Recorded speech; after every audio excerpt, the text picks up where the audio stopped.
Thank you. Many schools across the Arklatex remain closed today, along with many city services across Shreveport. Roads continue to be dangerous, and that's where we find KTBS 3's Nate Fluharty. And Nate, those road conditions, of course, informing these closure decisions. Yeah, you're exactly right, Shannon. As a matter of fact, one thing we're seeing this morning are still a lot of the secondary roads still iced over in a major way, and a lot of the neighborhoods too, some of the side streets. And that really goes into the decision in whether or not to even have school. Now, a lot of people say, well, the major roads are clear. School buses can go on that, right? Well, they also have to navigate the roadways, not to mention all the ice out there for the school kids that would have to be at the bus stop. We don't want that. But another major thing we wanted to tackle this morning is the fact that now that the roads are starting to improve, albeit slightly, a lot of people are going to be heading out on the roadways, obviously, but they're going to be starting their cars for the first time in about 4 or 5 days. And for many, that means that your car has been sitting out in the frigid cold. And well, there are some things that may have happened to your vehicle. So let's break through some things that we're kind of seeing right now. Out and about yesterday, saw a lot of folks, well, those that were able to be out, some of the necessities that they're buying were the wipers, the blades, and so much more. We caught up with one gentleman who wasn't wasting any time when it comes to filling up his gas tank and taking a look at those tires. I just, maintain what I can, and, where I can able to do it, then I do. If I can't, then I don't. Keeping your truck up? Oh, yeah. Absolutely. Yeah. Keeping the good tires on there, changing them out whenever I can. With the economy, it's hard, but, you still got to do it.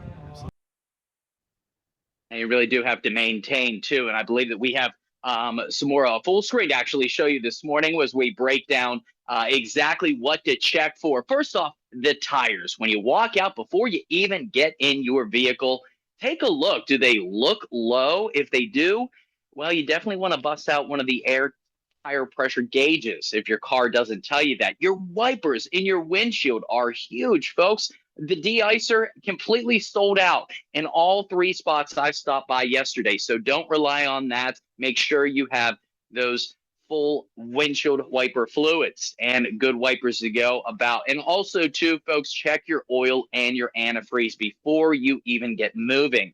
Now, that is a big deal. You do not want to be low on typically either one of those, especially that antifreeze right now. Now, if we can come back on camera, I want to point out a couple things when it comes to the antifreeze, too. You want the main deal here. If it was July or August, yeah, sure, mix it with water. That'd be fine. Even put predominantly water in.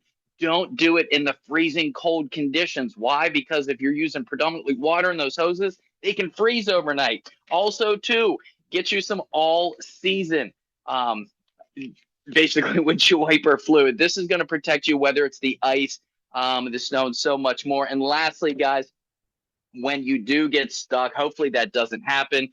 Dead batteries are a huge thing this year. So pick yourself up some of these jumper cables here. I got these for about $30. They're not expensive, but they really can make all the difference if you find yourself stranded. So get out there, check your cars early today, try to get them warmed up.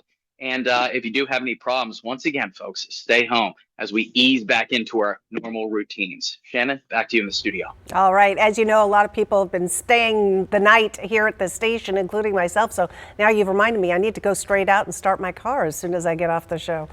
Really important to do that. Yep. Be careful. Nate